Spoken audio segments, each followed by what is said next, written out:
And now on the Business RadioX network, another exciting episode with Jamie Overturf in Connecting Tucson with Jamie.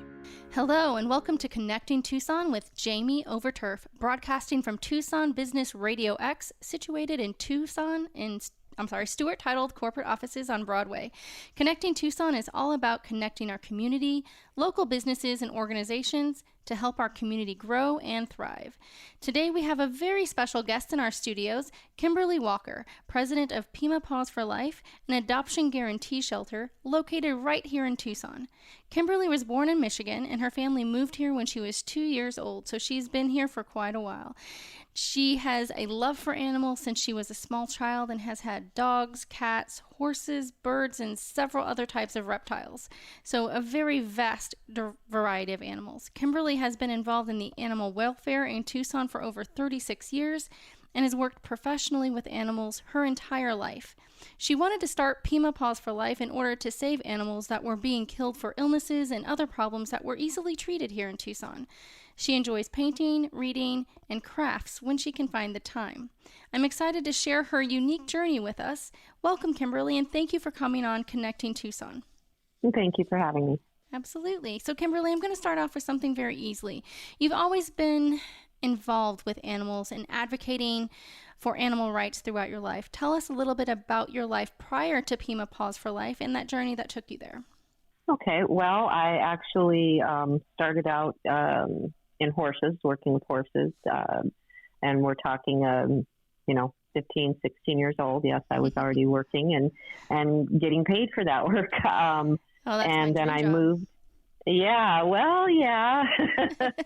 It is a very physically demanding job. I could not do now what I did then. I can certainly tell you that. And I moved on from that.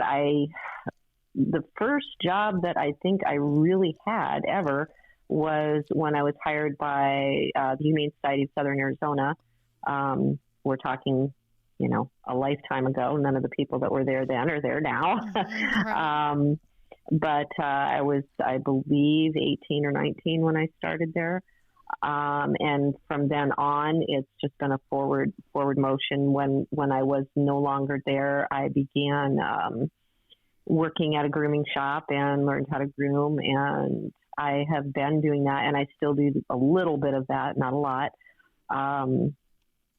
for clients that I've had for many years. And I did that for over 30 years while still pursuing doing animal rescue, doing specifically dog and cat rescue. For a long time when it was just me running my own type of rescues and things like that, I was doing things like breed-specific rescue. I did German Shorthair rescue here in Tucson for a few years and just doing my best to try to make a dent.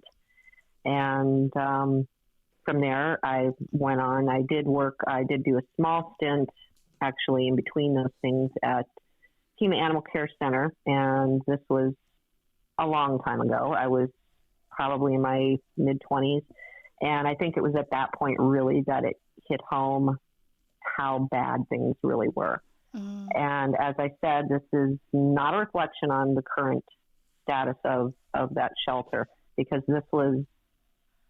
I worked for them at a time when killing for space was perfectly acceptable, done all the time. Mm-hmm. And the slightest thing wrong with an animal, whether it was shy or sick or whatever, was plenty of reason. And lots of healthy animals got put to sleep. And I do have to say that although I think I lasted about 6 months, maybe between 6 months, 8 months, during my time there, I had witnessed things that have stuck with me to this day. And to this day, I think that I'm still trying to, in a sense, do penance for and atone for things that happened all those years ago, which is impossible. But I still try. Yeah, sure.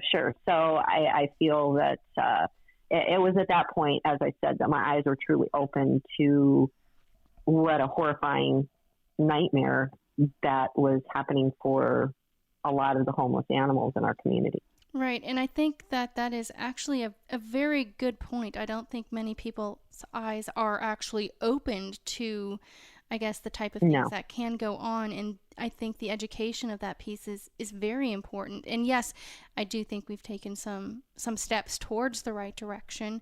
I don't think we're anywhere near where we need to be. And I think what you're doing with Pima Paws for Life is something that is near and dear to my heart, as well as I think people would really like to participate in as well. So can you tell us a little bit about of things that are going on now that maybe we can talk about in the future and help educate people? What are some things that you're seeing now in the field versus before? Versus before. Well, the things are greatly improved at our county shelter. There are always things that you would like to tweak.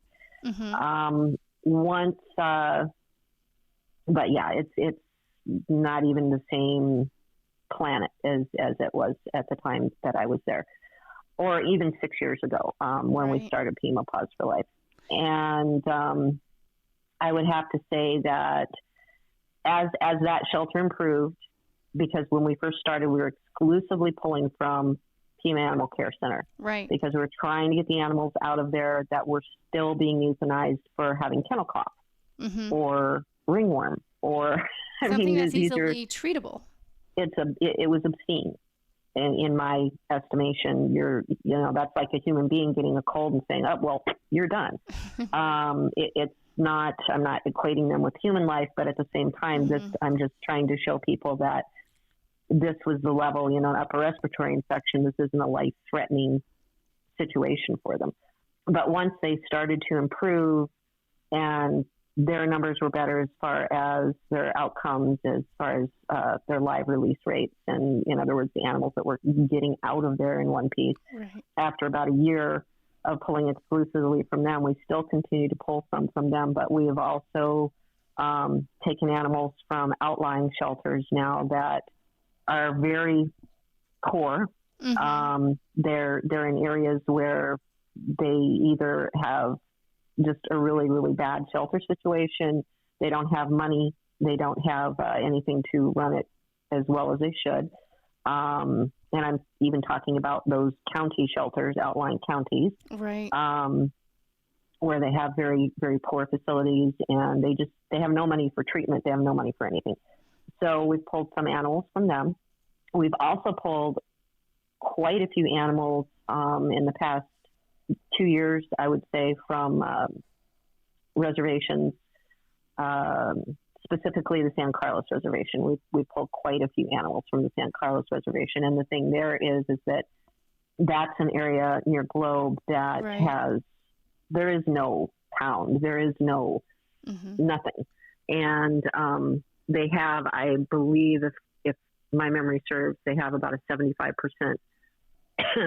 about a 75% unemployment rate there. So the people are not in a position to take care of their animals. Right. Or to help, even if they did have a shelter, to be able to help with treatments and everything, and food and costs that I'm sure are. Well, so we're seeing a lot of animals from there, but we also do take in quite a few animals from just people, just average citizens in Tucson who have found an animal that really needs our help. We occasionally get calls from veterinary clinics that maybe a Good Samaritan brought an animal in and it was hit by a car or something else, that they're not going to hold it. They're going to, if they can't find an owner, or if maybe it even was the owner that can't afford treatment. Right. And so they want to know if we're able to take it. And we are a small facility, but we take in as many as we can, and with the focus continuing to be on the ill and injured animals. Oh, well, you are just amazing. You and your crew and your volunteers are just amazing. Some of the things that I've seen on social media, what you've been able to do has just been inspiring. And I can hear the passion. Thank you. Yeah, and I can hear the passion and love that you have for these animals and just want to be able to help them. And it was kind of like a natural step from you moving to the, PACC to your opening up your own Pima Paws for Life. So tell us about how that transitioned and who all helped form it, and how did Pima Paws for Life actually come about? Well, Pima Paws for Life started at the time. Dawn Rasnick, who is a friend of mine, she was the first person. She started No Kill Pima County here in Tucson. And then she brought myself and a few other interested parties in to help grow that organization. Today, it's a flourishing organization here in Tucson. They do great things. Mm-hmm. And before that even happened, I was working for animal boarding facility, and we had a large one, dog and cat boarding. Mm-hmm. And I was very, very close with the owners. And I said, we have these 50 kennels over here, indoor, outdoor dog kennels and stuff that we only use during the holidays. That's the only time we really use them. And the rest of the time they're just sitting. I wonder if we could find a way to get some sort of a deal with animal control so that we could bring the dogs and stuff over here that have upper respiratory infections and put them over here and until they're well so that they can be adopted. Well, at the time that was met with a flat no by the leadership of the time, that was not going to happen. And so I kind of let go of that a little bit. Mm-hmm. And then we did end up with the No Kill Pima County. And as No Kill Pima County was still very fledgling at the time, and my personal interest, although I think what they do is very important, I wanted to do something now right. to make an impact on those animals that were sitting at that were continuing to be euthanized. So approached leadership again. There was a leadership change, and there was a lot of pressure being put on them. And at that point in time, and Pima Paws for Life, we formed that. Myself and Dawn came onto that as well, and Tammy Barrick and oh my gosh, Lori Gaetano. Those were the first people. It was the four of us at first who were trying to get this going. And amazingly, I put out a call, and we went ahead and got our 501c3 paperwork and that kind of thing. We got a deal with the county, which you have to jump through some hoops to get that done as well. But we did get that done, and we rented the kennel space, which had a huge yard, plus a building, plus the kenneling and that kind of thing. And we rented that from my, at the time, employer. And I put out a call and I said, hey, we're going to start a new animal shelter right here. And this is what we're going to be doing, is pulling all these animals out of animal control that are sick. And I was honestly kind of surprised at how many people, we had a few people show up to help us start clearing out weeds, because it was not a used area, clearing out weeds and everything, and painting the interior of the building. And it was really, I was really touched by that. And most of those people are still a part of us, one way or another, whether they still do volunteer work or that kind of thing. So it's really been awesome. But that's basically where it started. Was I just really, really, and as well as my colleagues, wanted to just be able to go down there and get them out of there. Exactly. And get them the help that they needed. And so we contracted with them for a year. And we were paid, yes. It was the deal was $17 a day per animal, no matter what the treatment costs were, no matter what happened. And at the end of 14 days of treatment, if the animal wasn't well enough to come back, then we had the option of returning it anyway or keeping it. And it just being signed over time. No, it is not. So luckily we were a 501c3, so we were able to supplement with donations, that kind of thing. And we did take some healthy animals back to be adopted. We did have a really good relationship with the rescue coordinators that were there at the time, and said, if anything happens with this dog, and then we started on cats as well, call us, let us know. I will come back and get it. And we did have to do that a few times. And I think that's really important because a lot of times people will pull and then bring back, and then not, if something happens to them, there's no chance usually. So. Right. So we had it set up pretty well, and then they kind of decided they could do this on their own, and we said okay, and we started. So now at this point, we're just completely funded out of the from the kindness of strangers, as they say. And we will get to that, I promise. But there's now you guys just do such amazing work. What is Pima Paws for Life, and what is its mission? What is your mission, and what is your objective? Well, our objective really is to save as many animals as we can, and as far as being an adoption guarantee shelter, that's also kind of another way of saying a no-kill animal shelter. And what that means is that it does not mean that we never would ever put an animal to sleep. What it means is that unless an animal is suffering with no hope of recovery, in which case, you would, that's the humane thing to do, is to put them to sleep. But other than that, we don't put them down for any reason. So, yeah, go ahead. I think that's a very valid point of differentiation, because I do hear a lot of different types of different shelters that are out there, from a no-kill to an animal guarantee shelter to a rescue group to other things. Can you tell us a little bit about the differences between the different types of shelters and rescue groups out there, and what like a no-kill shelter will do versus a rescue, or maybe just a community shelter? Like how does the inner workings work? Right. Well, a lot of even county shelters are trying now to improve their images, and I can't speak obviously for the entire country, but because there are still some really, really bad areas of the country where people just don't care enough to make enough noise to get the change that needs to come about. And No Kill Pima County, I will say, they were one of the groups that were just continuously poking the bear until finally we started to get some good changes happening.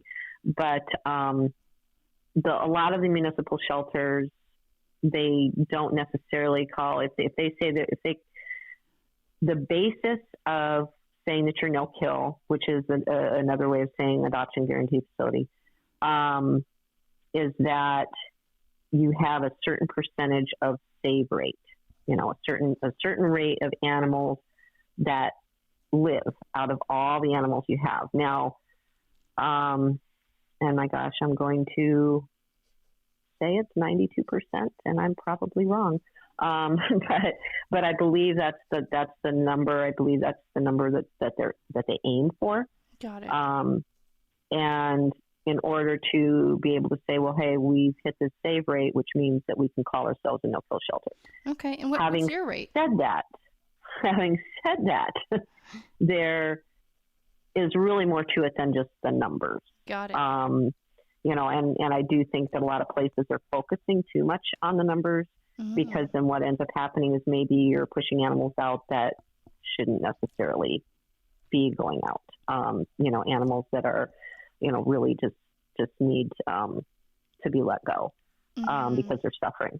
But again, our save rate has never fallen below 98%. Oh, wow. That's amazing. And that's taking into account that everything that we have taken in, well, not everything, I will not say that, but that we focus on taking in the ill and injured animals. Most of the animals that we've had that have not survived have been animals that were, for example, we had one female dog come in a few years ago that was at the end of kidney failure, and there was just there was nothing that could be done, essentially.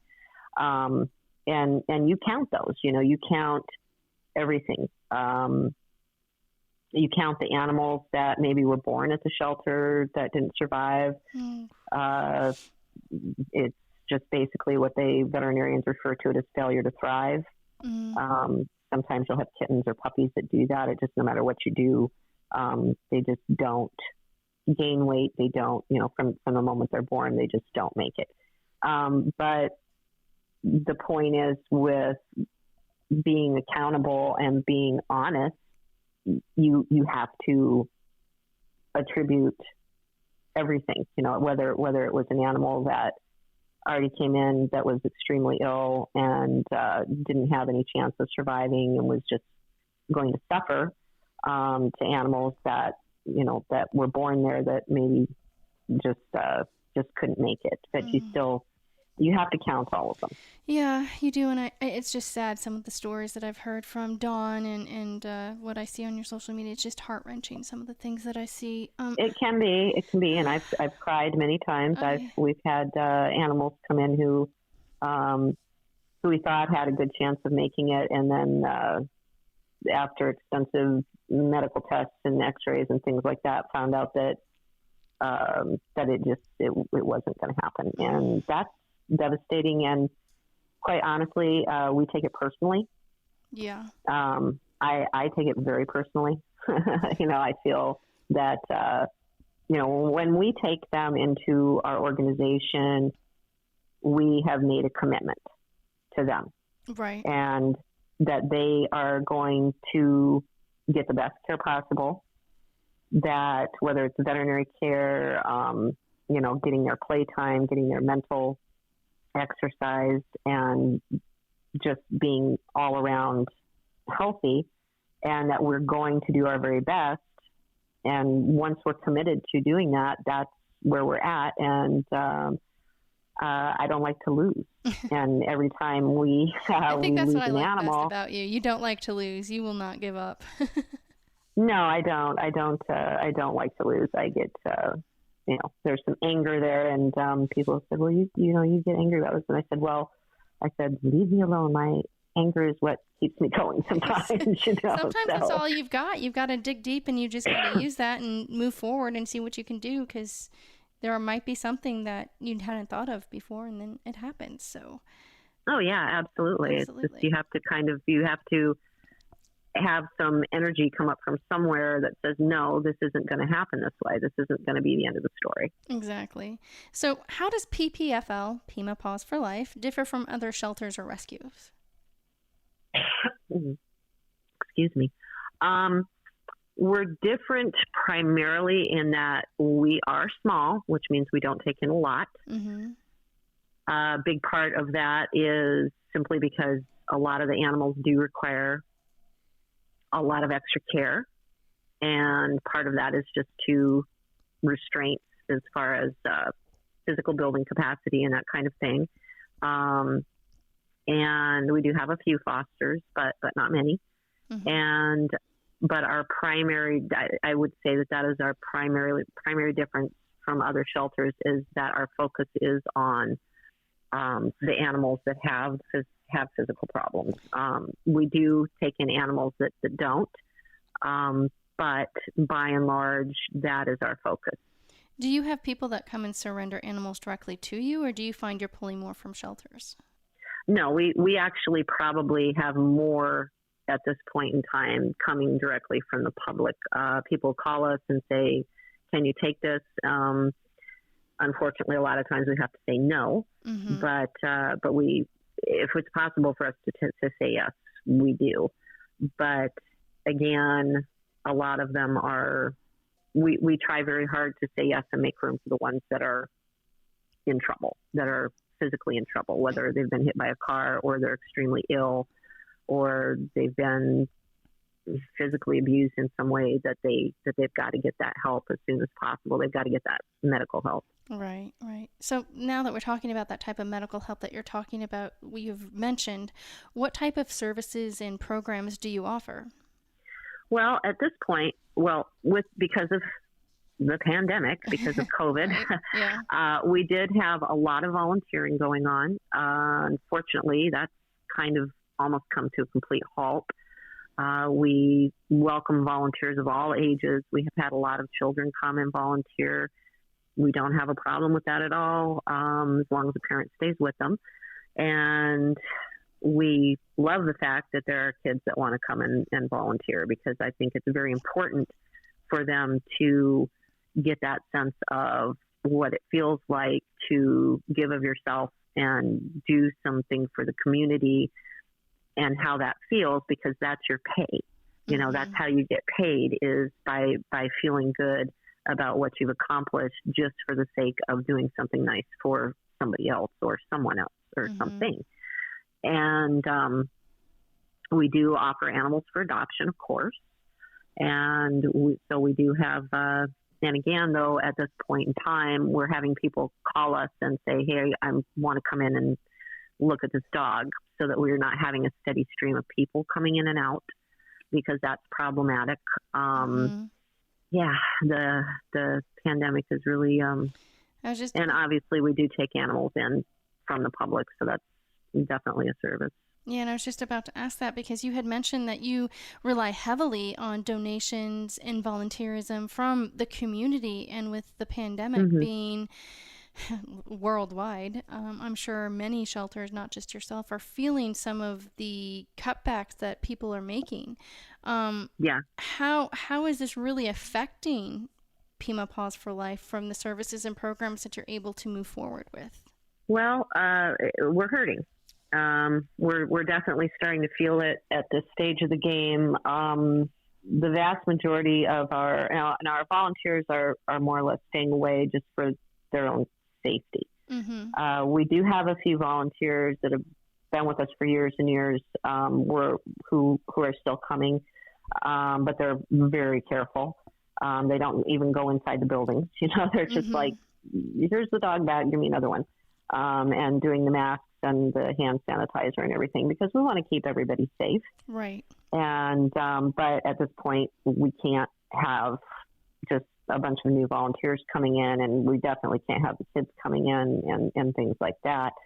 And as far as donors go, we're primarily funded. Most of our money that we get are from people that are just average people with average bank accounts, who are giving us, $20 a month, $10 a month, $50 a month, that kind of thing. That's the vast majority of them. And at this point in time, a lot of them, because they'll be on an automatic payment every month. Right. So you have, going to ask, you have something like that maybe if you can't give, even $5 might help, correct? Like even. Oh yeah. So yeah, definitely. I mean, we have some people that are giving $5, but the problem is right now, even you've got a couple of problems. You've got the problem of people losing their jobs, and having to cut back. And so people who are able to give you even just the smaller amounts, which is fantastic because it all adds up, have paused their giving right now. So there's about 40 people that I last checked that have not canceled but paused their online giving. And then on top of that, we can't hold any fundraisers, not any in-person fundraisers, any plans that we had for basically the entire year to do anything in person to make people more aware of us and to raise funds is gone. It's gone because of this. Oh, that is so heartbreaking. And well, I know people maybe not be able to give money, but is there other items that people can donate to maybe help? Food, blankets? What can the community do to help maybe lower some of those costs? We can always use the canned dog food. We normally tell people the ground kind, and we usually have, if they've got a Costco membership, that's great. They can go to Costco and get a case of their canned dog food for $19, which is a fantastic price. It is. We do normally have enough dry food because we go through Cody's Friends, which is another great organization here in Tucson that specifically helps not just rescues, but your average person who needs food for their pet. And we buy it from them by the pallet. So we usually get big chunks at a time, and what we pay for that is freight. So there is some money there too, but not a lot. But things like, and we do have the cats. Can't forget about our poor kitties. I was going to say, you have cats too. Yes, we do have kitties. We got kitties. Right now we have 17 kittens, little kittens, and we're slowly getting those ready to get out of there and hopefully get adopted out. They all came from feral mama cats. So they were very tiny when we pulled them, so that they weren't totally freaked out by human beings. And so we do have the kitties that we can always use some canned cat food for them. They prefer the pate style as well. And the dogs, for some reason, do too. I don't know why. They like the pate style dog food. Yeah, you know, things like that. We're pretty good right now on things like blankets. It's just dog treats are always great. We ask that people don't give us rawhide treats because we don't feed those to the dogs. Right. Rawhide is one of those things that you really need to be able to observe the dog chewing on it in case they get a chunk off. Yeah. Right. And we are not in a position to do that. So like we could always use that. Yeah. Milk bones. You know, I've found some of the cheaper ones at the grocery store treats are, you know, like the Vitabones. I don't know what it is about Vitabones, but they're low cost, crunchy little treats, and the dogs really like them. My personal dogs like them, and I've got some picky dogs. They're all rescues. It's funny how that ends up working out. You know, they're eating out of garbage cans one day, and the next day they're like, I'm not eating that. No, I want that good stuff.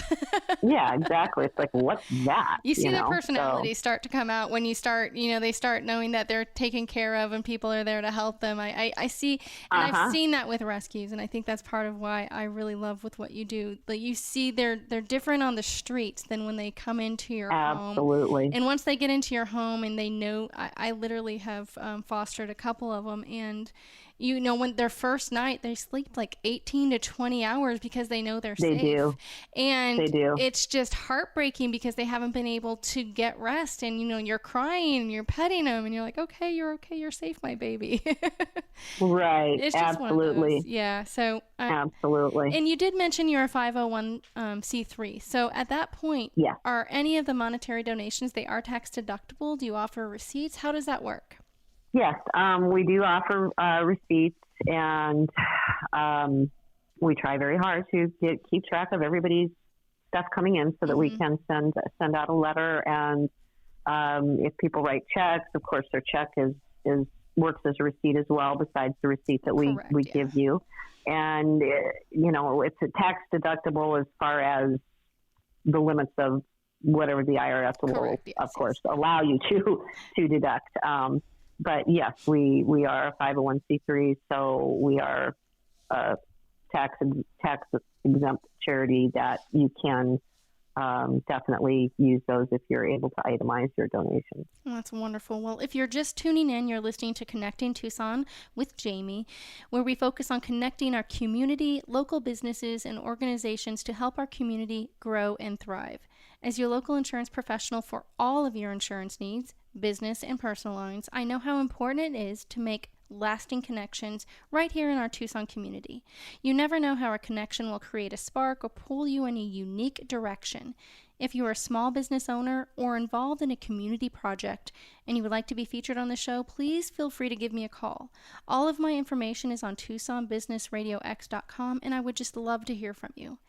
Today we're talking with Kimberley Walker, president of Pima Paws for Life, an adoption guarantee shelter, which we also learned is another name for a no-kill shelter, located right here in Tucson, Arizona. And Kimberly, we've been talking about how people can help in our community and the rehabilitation processes for these unadoptable or difficult animals that our normal shelters like PACC might have a hard time finding. How does that rehabilitation process work for these types of animals? You talked about having a few fosters, but are they all done in-house? Do veterinarians come in? Do you have certain professionals come in to help rehabilitate maybe behavioral issues if they're not just medical? How does that look? Yeah, absolutely. We've got, first of all, let me back up. That was a few questions at once. Sorry. No, that's fine. Go for it. You're going for it. Yeah. Well, yes, we do. The vast majority of the animals stay at our shelter. As I said before, we are small, so we're not overcrowded. We don't have so many that they're not getting the proper care. And I shouldn't even say proper care, but nobody gets shortchanged, I should say, on what's going on with them. A lot of them come in with problems that are not going to be a quick fix. So that process can take a while, whether it's a physical problem or a psychological problem. And for example, we just got in a dog that we've chosen to name Gabriel after the angel. Mm-hmm. And he is the sweetest dog ever. He came off of the San Carlos Reservation. The people said that he was already on his way to dying, so they were just going to let him do that. His previous owners. And so a wonderful woman named Julie, who lives on the reservation, works on the reservation, and does animal rescue up there. God love her. She sees a lot of things that I don't want to see. And she pulls animals, asks us, as well as several other groups, whether or not they've got room to take. And I said, yes, we will take him. He has severe mange, and he had some sort of an abscess that must have exploded on the top of a foot, which top of his front foot. So he had like a big hole in the top of his foot.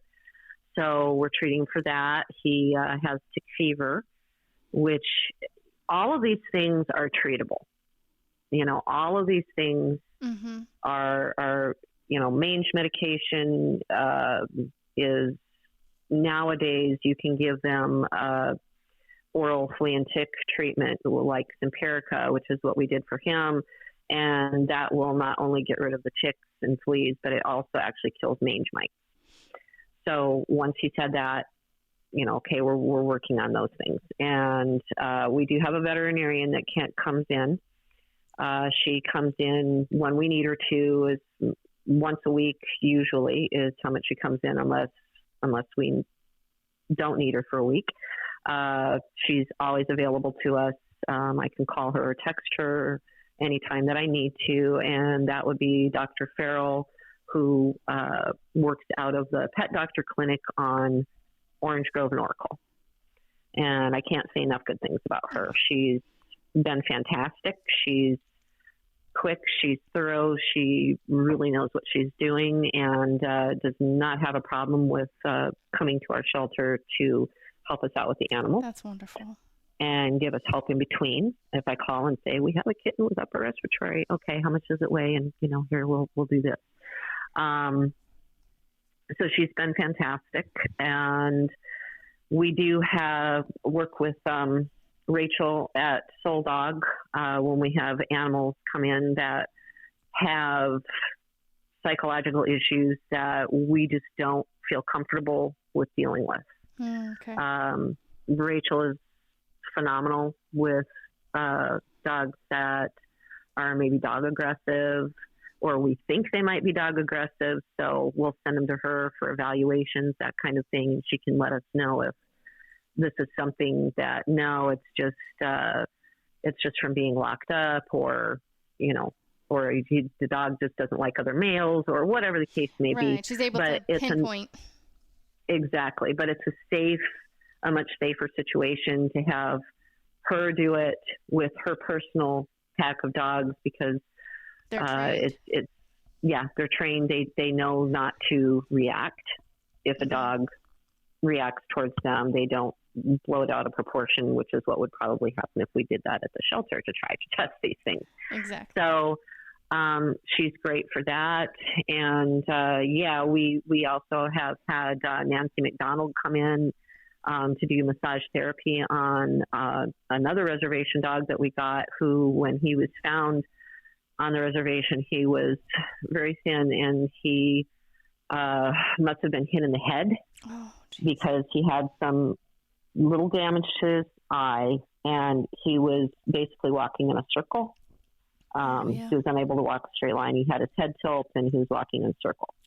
So the veterinarian thought that, he probably had some sort of head trauma. And Kobe just got adopted to some people who have just been wanting him. And, a wonderful home. He's never going to have to worry about being treated that way again. Again, he had tick fever coming off the reservation. We tend to just treat them for tick fever. We don't even do a test because it's a real problem. It's a common problem up there, yeah. Very common problem. I started talking about all of these different types of programs and services that you provide for these animals. On average, how much does it cost per animal to, provide them the services and the care and the medication and the food that you need per day? Oh, boy. Animal per day. Give a best animal estimate. Per day. If I were going to break it down, it can go anywhere from, it probably costs us anywhere from $25 a day up. And when I say up, it just, because we've had dogs that needed $5,000 surgeries. Right. Broken legs. For broken legs, hip repair. We have one dog right now who came from Mexico, and the repair that was done on his leg was not done properly. So now we need an orthopedic consult for him to see if we can fix it. And as I was saying before, once we've taken them in, and a lot of times when you're rescuing, you might have an idea of what the problems are, but you never really know 100% what you're dealing with. And sometimes you get surprises. But once you've made that commitment, you've made that commitment. Exactly. So you have to find a way to raise the money to meet and basically honor those promises. What you promised for the animal and the other. Yes, absolutely. And yeah, exactly. How many animals or dogs and cats can you bring onto the facility? I know you said you were small, but how many animals are we looking at right now?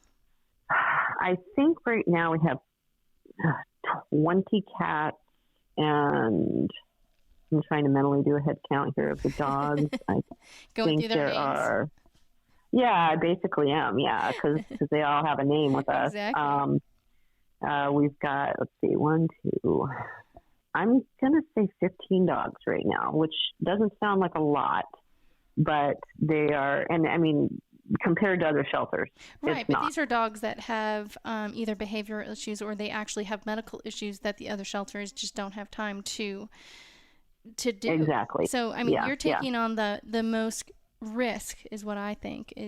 In my opinion, you guys are taking on the more undesirable of the dogs that will definitely not be adopted. If they have a broken leg or if they have an upper respiratory infection, people aren't going to come in and adopt those types of animals. Right. Those are things that have to until they're healthy, right? Exactly. And we spend a lot of money doing that, and we spend, our adoption fee for dogs is $125, and that doesn't even begin to cover the cost, which is why we're always, really desperately in need of donations, because it just doesn't. And your average person has no idea what it costs to do this. Plus, when you have a facility, of course, you have it like you've got the building, business radio. You've got your building, you've got your electric, you've got your water, you have your staff, you have, and those are just your normal bills that you're always going to have. And I do like doing it this way, in the sense that at any given moment, we can know exactly what's going on with every single animal. And foster-based groups are great too, but we're all serving kind of a different purpose. Niche. We all have our different niche. Yes, exactly. Definitely. Well, I have to say, I know that what you do is a labor of love, and it can have so many different emotions throughout the day. Has there been a specific rescue or rehabilitation that has stuck with you over the years? Boy, there's been a few. A couple that didn't turn out the way that we had wanted. Mm-hmm. Those always tend to stick with you, unfortunately. Right. What about a happy even one? More so. A happy one would be Rocky. Rocky. Rocky. I think I remember Rocky. Do you remember Rocky? I do. He was orange and white once he got his hair back. And he was also a reservation dog. And he came in just emaciated, covered with sores and scabs, very little hair. He had a lot of skin thickening because he had suffered with mange for so long. He was anemic because he had tick fever, long-term tick fever. He was kind of a mess. And just the before and after pictures of him, I still look at them and just stunning, the difference. And the photos show that, but the photos show a little bit as well of his internal transformation, because when he came in, he was just curled up in a ball, shy, and scared, very defeated. Defeated is the only way I can really say it. Some of these animals, they come in and they're like, why don't you just let me die? Because they're so miserable and they just don't have any hope that life is ever going to be any better. And they're suffering. And once you get them to the point where they're feeling a little better, they're like, oh, well, I have fresh food multiple times a day and this is good stuff. And oh, somebody brought me some boiled chicken, and, and they're getting the medication. And that's when you see their personality come out to say, no, I no longer want the garbage. I want that boiled chicken. Yeah. Okay. So maybe we have a little bit to do with that, with the way we take care of them, because they come in and they're sick and they're like, oh, you need some boiled chicken. There you go. So some chicken breast, boneless, skinless chicken breast. And we can always use that as a donation as well. We can always use, I always tell people the cheapest place to get that is at Walmart. You can buy an entire flat for about $12 of boneless, skinless chicken breast. Well, I'll make sure to put that on my website so people know when they're there. Absolutely. Yeah, because it's, everywhere else, I don't know why it's so expensive everywhere else, but there it's normally really good deal. And we do boil that, and we do give that to the animals that aren't feeling well. And it's important to give them food like that and that it's warmed up, because animals, dogs and cats, both go by whether or not they're going to eat something is by what they smell, not by what they taste. Just like when a human's sick, like that chicken soup that gives you back to that, oh, that's going to help me, make me better type thing, I think, almost in that mentality. Yeah, exactly. And if they can't smell it, which a lot of dog foods and stuff, they can't really smell it anyway. And if they're all congested and that kind of thing, they just turn away. They say, I don't want that. So you have to give them something that's a little bit higher value. Exactly. Yeah. So we're almost done exactly. Here. Is there anything that we haven't gone through that you'd like the listeners to know? Don't forget about us. You probably didn't even know that we existed before. We still hear that because we don't have a big advertising budget. We don't have a big marketing thing. Pretty much all of our money just goes straight back into taking care of the animals and making sure that they get what they need. So just remember us when if you decide that you want to donate somewhere or drop off some dog food, that we're here. And as well as if you're looking for your next family pet, remember that we're here. And feel free. I know right now is a bad time for everybody, but feel free to give us a call if you want to come down and look at any of our animals. And we're definitely... We have a website, although it's not nearly as active and updated, which is my fault, as the Facebook page is. The Facebook page, for anybody who is on Facebook, that's just a continuous running of things that are going on in the animals that we have and what's happening with them, and videos of them and everything else, and photos. So yes, it is. That's where I see all of my Facebook updates. Yeah, thank you for that. Yes, we definitely, just try to remember we're here. And that's going to be my goal. I'm going to make sure that everybody that I know has the word out and making sure that you need some outpouring of some love, especially right now during COVID. And thank you so much for sharing your time and your story and your journey on how Pima Paws for Life came on. It's just inspiring and amazing. And thank you for all that you do for the animals that are out there that really need the help, that I think need the extra time and attention and love and just that extra touch. And I think that's what Pima Paws for Life does, and which is why I'm always trying to help when I can. Well, thank you so much, Jamie, and really appreciate the support. Absolutely. And that is all for Connecting Tucson with Jamie here at Stuart Title Studios. If you like the show, please let us know. You can find Pima Paws for Life online at pimapawsforlife.org or go to their Facebook page, Pima Paws for Life. You can see them there. Just search that in the top bar and that'll pull up here in Tucson. Or you will also find all of their information, including their phone number, website, Facebook, on TucsonBusinessRadioX.com with Connecting Tucson with Jamie. As always, do not be afraid to step out of your comfort zone and make that new connection. You never know where it might lead. Until next time, this is Jamie Overturf with Farmers Insurance. Keep on making unique connections, Tucson.